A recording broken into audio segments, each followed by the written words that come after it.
Right. By the end of this clip, I'm damn sure we're gonna make it to the Indigo Plateau. Definitely means I'm gonna be skipping over quite a bit of footage of us grinding, including the part where Garm gets flamethrower and I finally evolve him into an Arcanine. I already feel guilty about that, since that's a highly anticipated moment for Garm, and definitely a very important one for him. But again, we are over 70 parts into this LP, and it's not like I can think of anything especially good to say for the grinding we'd have to do in order to get that strong.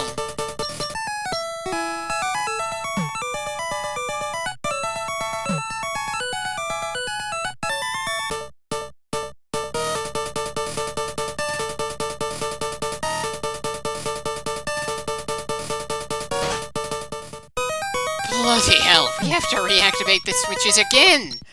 Such an annoying way to pad things out, and I'm not even sure if that was intentional on the game designer's part. On one hand, this is the only dungeon that does that to us, or at least I don't remember if the Burned Mansion reset things since we had to push switches so much, but at least we didn't have to push a rock to each switch.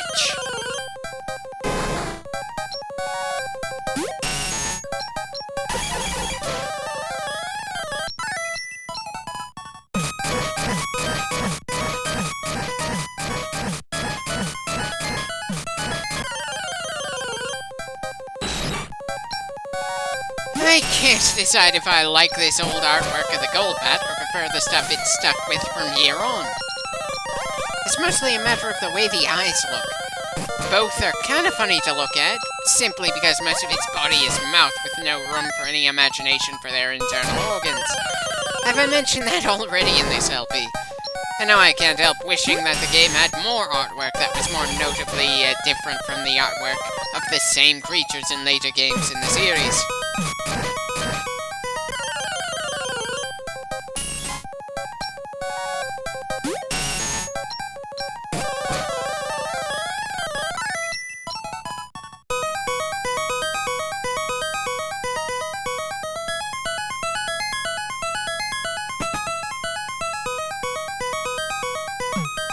I know that reactivating these switches isn't really adding all that much time, but still, how much time would we have saved trying to get to the other side if we didn't have to push the rocks back into place? It's even harder to tell since I can't predict when we're going to run into another random encounter while walking, since it varies a lot just how many steps we're allowed to take. Though, of course, arguably the worst part of that is the fact that we're going to have to come back to this cave system even after we've fully navigated through it, because it's the best place for grinding available to us before fighting the Elite Four. Sure, I suppose since this isn't a Nuzlocke run, we could just go against the various members of the Elite Four over and over again, and use them to grind our Pokemon up, but somehow that would feel silly to me. Not that the games have anything that explicitly mentions just how many different attempts against the Elite Four a single trainer with 8 badges is allowed to try, and how soon they can make another try. That would involve too much world building, when apparently we want to leave so much to the imagination of the people going through this that... Well, okay, it's not a completely blank sheet of paper, but still, the laws in this world and the people who live in it are left pretty damn vague no matter how I try to look at it. Sure, that leaves them less room to end up contradicting themselves too much from one media to the other, but it is still damn annoying to me. I'm the sort of guy who physically had to stop himself from pulling up the codex entries in my Mass Effect LPs, since as fascinating as those were, they shouldn't have been a complete replacement for much of the world building in the Mass Effect games. If you have enough of an idea how things work in your interesting fantasy universe, show the audience those details. Don't just throw them into a side thing that your audience might miss or choose not to get into that easily. Again, that is admittedly not a complaint I can have about Pokemon, though I can have it against the likes of Halo or The Matrix. Hold on. Need to try to get things back on track instead of just bitching about some things I don't like in storytelling in general. It's not like I have anyone to bounce ideas off of when I'm doing audio commentary for my LPs. Most of the gamers I'm still in contact with after all these years are more interested in either multiplayer-focused things, tycoon-based games, or things similar to Animal Crossing. I have nothing against those kinds of games, just that they don't typically blip on my proverbial radar because I don't generally go for those sorts of bit of entertainment.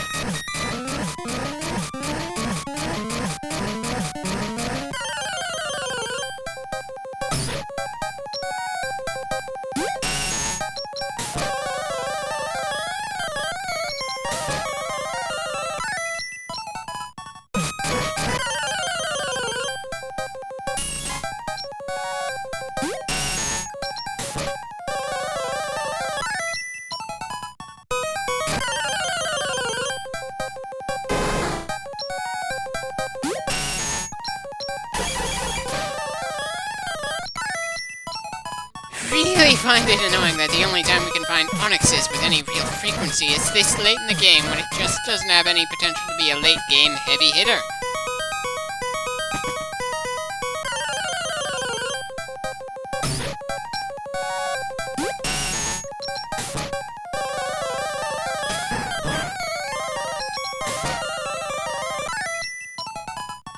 Anyone else find it vaguely annoying that just after we went through the trouble of pushing the rock onto the switch, even when the switch is still activated when you come back to that room, the rock is not in that same position? We certainly didn't have that kind of problem with the Seafoam Islands in this same damn game. Really wish I could tell if that's due to laziness from the game designers, or just the absurd fact that they literally put the Game Boy cartridge with absolutely everything it could possibly handle inside of it. Literally nothing else pushed the absolute limits of the cartridge's memory. At least I don't think anything else ever did. Were there other Game Boy games that tried to stuff way too much information into the game cartridge? Pokemon Red, Blue, and Yellow are the only ones I remember that explicitly did that, and I'm pretty sure Gold, Silver, and Crystal came close to doing the same thing for the Game Boy Color, which had a little more space to work with. Anyway, it seems I managed to get both Garm and Kohaku paralyzed from a random bloody encounter. That wasn't even a trainer! I'm certainly not doing my own morale any favors.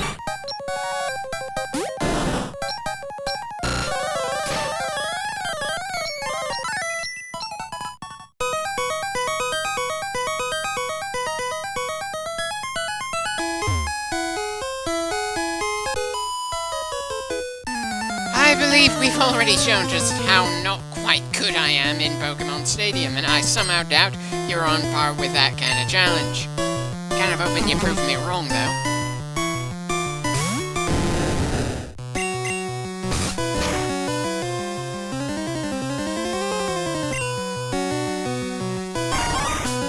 Right, so starting off by giving us an absolute free shot there. And following that up by healing instead of sending any kind of attack when Grass type should be able to do some good damage to a Water type here.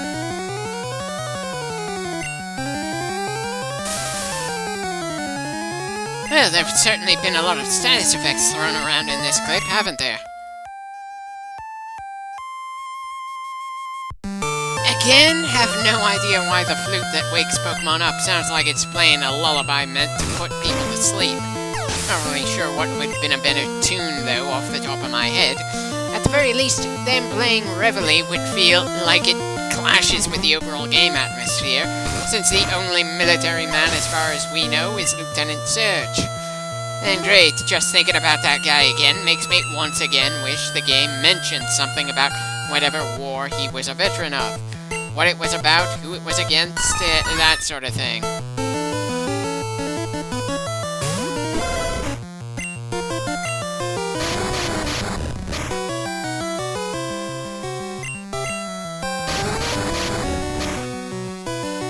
Right, using Wrap against a Pokemon that already has paralysis afflicted on it.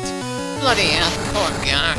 And it's my fault for not having any paralysis heals on me since I just tend to go to the Pokemon Center, but no. I just had to get it in my head to push forward regardless in this clip, because we've been in these caves for too long. And I've got no clue how I rate as a trainer here, but I'm certainly not feeling like championship material in my own eyes. Again, it's been a fun journey, even with all the bitching I've been doing. The first generation of Pokemon didn't scratch my usual itches when I do video game commentaries, but it was still a nice ride, something I'm going to do for other generations of Pokemon as well. I certainly don't know when, though, especially since there are so many role-player games I'd like to LP that I haven't recorded them all. I doubt I'd even have the space to save them all on my drives if I did that.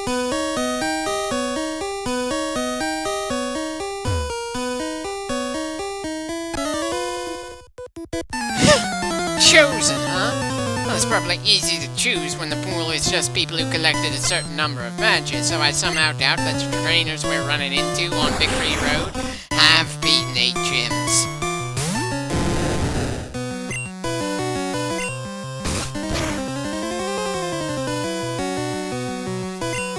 Huh. So the large water snake is completely unaffected by a move called Guillotine.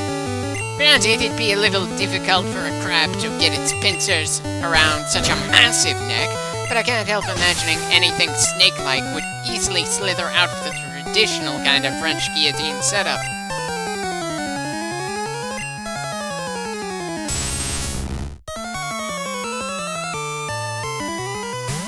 Got to admit, I kinda like the sprite of the tentacle just crossing its front tentacles like it's unimpressed.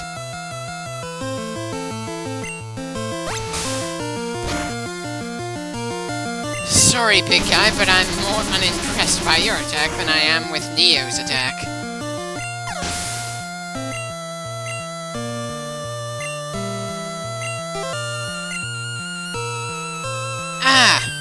Again, I feel a bit guilty that I've never been able to really do a playthrough with the squirrel to get all the way to Blastoise for some reason. Hell, I ended up scrapping the last attempt at recording the second generation of Pokemon because I didn't feel comfortable with the water starter even if I do actually like that gator. I just can't explain why, it just doesn't feel right.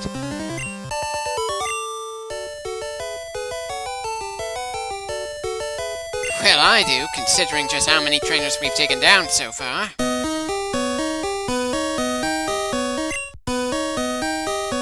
Oh, bullshit! Only the player character and our rival are heading to the local league location. Everyone else on this road is blatantly just a speed bump, incapable of taking on the 8th gym leader we had to face, at the very least, and certainly incapable of handling our rival from when we first entered Victory Road, much less how he's going to be after we beat the Elite Four. And again, I can't help finding it awkward that the overall message of Pokemon is supposed to be to see the world, connecting with people and the Pokemon you come across. But the first game, the only ones I feel in any way connected to are the Pokemon who've been on this journey with us. Everyone else, I do not care about in the least. Have I mentioned that I feel a bit guilty that some of the Pokemon who did a solid job for us at the start couldn't keep going on with us until the end due to how limited our party has to be at a given time? And that I didn't get any sense of motivation for the player character to do most of the actions we've accomplished in this game, outside of we have to move forward somehow. Because I feel like a broken record here. Which is kind of appropriate since we've heard the same tunes over and over again, to the point that they tend to make me feel a bit sleepy at this point. Anyway, we finally made it out of Victory Road. Technically speaking, not the toughest dungeon we had to navigate through in this game, but still a pain in the ass, especially since there's so little left for us to do in the Game Boy side of this LP.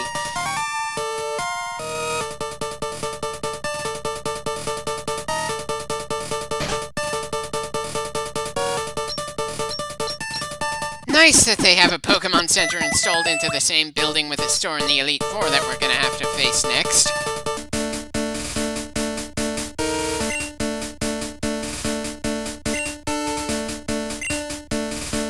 That's right. There's no going back for healing unlike all the gyms we went through. Hence why my no item use rule doesn't exist for this part of the game.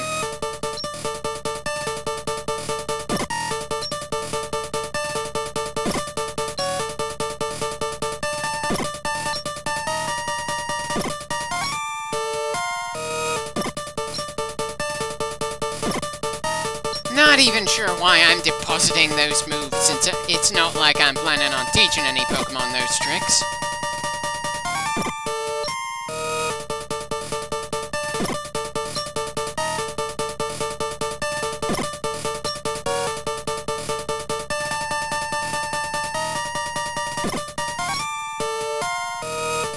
Not a large number of things I'm pulling out of the PC right now, but I'm sure our inventory will look pretty full when I get around to fighting the Elite Four. Next time. Or actually, not next time. I think next time I'm going to be doing the level 50 tournament. We'll see as I look through the footage.